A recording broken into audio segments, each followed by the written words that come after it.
Welcome to another watercolor portrait painting. In this video, I'm going to share with you my 11 steps how to finish this painting from start to finish, step by step. Please stay with me till the end of this video. I'm going to show you how to download this book, Painting a Young Girls in Watercolor. Let's start it. Step 1. Drawing composition with watercolor. I start drawing the composition directly onto the watercolor paper with the calligraphy brush. See pictures information on the top of the screen. With a light color mixed from the three primary paints, yellow, red, and present blue, I start defining locations for the top of the head and the bottom of the apron. With the comparative measuring technique, I gradually mark out the key locations of the figures and the background, from large to small. Most people appear to be afraid of using watercolor to define their composition, choosing to use a graphite pencil instead. If you watch me going through this process, you will understand why I choose painting directly with watercolor right from the start and the benefits of doing so. First, when it's wet, very light watercolor paints is actually easy to remove from the paper. Use a soft tissue paper to dab on it, and the wet paint will be totally lifted away. Even after this light paint has dried, you can use your brush and clean water to loosen it. Then use a soft tissue paper to lift it off. Most of the time, I don't need to remove any marks because they are so light, and they will be covered by darker colors later on. Second, using paint to start means you don't need to worry about pencil marks. Erasing pencil marks can be very annoying after the painting is dry. I encourage you to attempt this process. Start using the techniques on something easy and gradually move up to a more complex painting. Step 2. Washing into the large areas. In this step, I create the foundations for a balanced painting.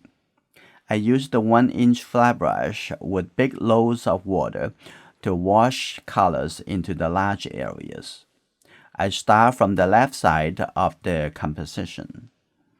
Painting a medium gray colors for the door, I then skip the door frame area because I don't want the colors of the frame to bleed into the dark background behind my central figure. I lay the color down for the skirt and then begin painting the background. In the dark background, I use wet into wet to let the paints merge into each other, creating soft edges. This creates feelings of dynamic and balance, which are very important part of the painting expression. Some artists rotate the painting to determine changes to add or remove paints to achieve a harmonious balance. Using the 1-inch flat brush will keep you focused on the large shapes in this step. Timing is a very important part of this process. If you get distracted on painting a small area, even just for a few minutes, other parts of the painting may dry and you lose the connections of those parts to the whole. When something doesn't come out the way you want it, just ignore it. Let it be. You can fix it later. Continue to work on the large shapes. After all, these mistakes may become good features in the painting. Step 3. Adding shapes and lifting. When the paint on the left and the paint in the dark background behind the girl have dried and are stable, I then use the flat brush for the warm mixture color I will use on the skirt by adding a bit of yellow into the mixture I originally created for the shapes of the skirt. A tip on mixing new paints. I don't always mix my colors from fresh primary paints. Instead, I compare the next color that I have in my mind with the colors that are already in my mixing plate. I start by analyzing how much I need to add to existing mixtures. More yellow, more red, or maybe more blue? I found this speeds up my mixing process. It is much faster and more efficient than starting from scratch. Step 4. Creating shadows and cast shadows. Now I use the calligraphy brush to add cast shadows below the apron and shapes for the folds in the skirt, the front of the jacket, and in the apron. Be aware of both local colors and the values of each of the groups. Having different value ranges for each large group will give a more pleasant, comfortable feeling to the painting as a whole.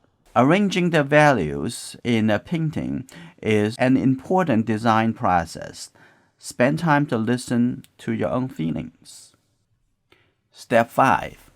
Painting the skin tones. I start laying some light warm colors for the part in the hair. That is the color of the skin of the scalp. It's much lighter and cooler than the face. I also see more blue there. I continue to paint down the forehead, then paint the rest of the face. 3 areas I leave paper white: the nose, the middle of the cheek on the light side of the face, and the bottom of the ear. This step is only to create fundamental color for the skin. We will paint the details of the face in the later step. Because the human head is a sphere shape, we use value contrast to suggest the rounded form. Therefore, the lower area is darker while the area at the top of her face is lighter. After the face, I analyze and paint the hands, determining the difference in skin tone from the face. The skin tone of the hands will be different as it is affected by its surrounding colors. Step 6. Defining the body anatomy. Often we get distracted by colors and clothing and forget to see the forms and shapes they covered. After I have the large colors and values in balance, I start adding and sometimes removing lines and emphasize the anatomy underneath clothing. I start by working in the skirt. On the left side, I use the calligraphy brush to add some representing folds. On the right, you can see the knee of her left leg, so I use the flat brush to soften and lift some colors out in that area in order to indicate the form of the slightly forward knee. Then I add some detailed folds for the arms, positions, and movements. And I add the shadow shade at the side next to the arms to give the feeling of the roundness of the body. Step 7. Deepening and enriching the background colors. Now is the time to evaluate the dark area of the painting. Not every painting needs to have a very dark area. Some painters decide to keep an overall soft feeling to their work, so the darkest color may only be 6 or 7 on the value scale.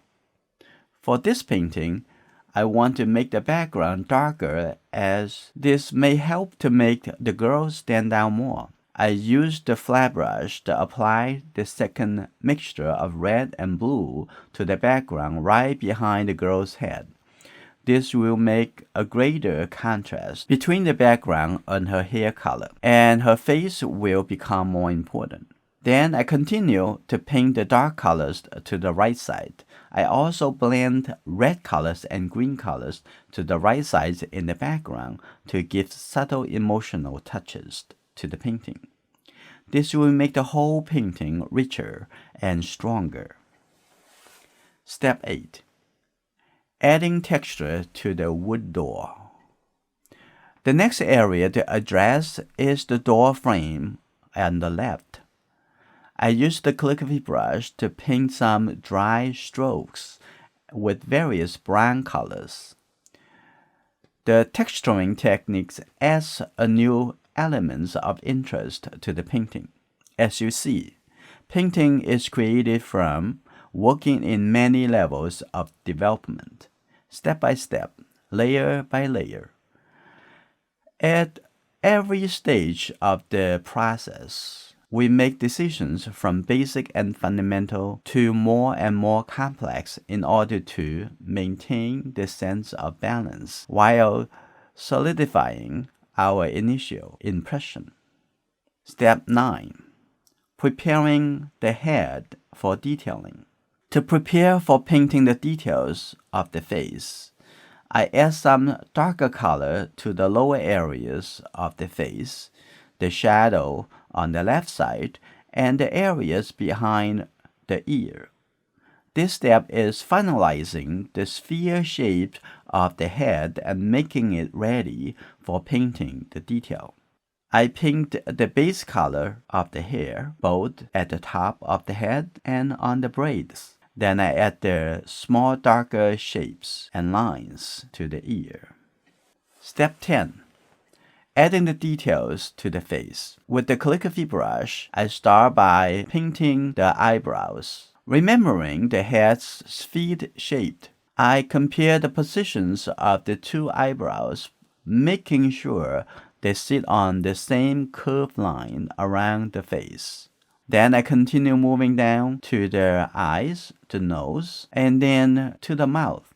In this round, I only paint with about half of the final value. This step is to prepare each area for my next step. I then come back with darker paint to finish painting in the dark colors, such as her red lips and her black eyelashes. Then I add darker colors to the hair. Step 11. The final balancing.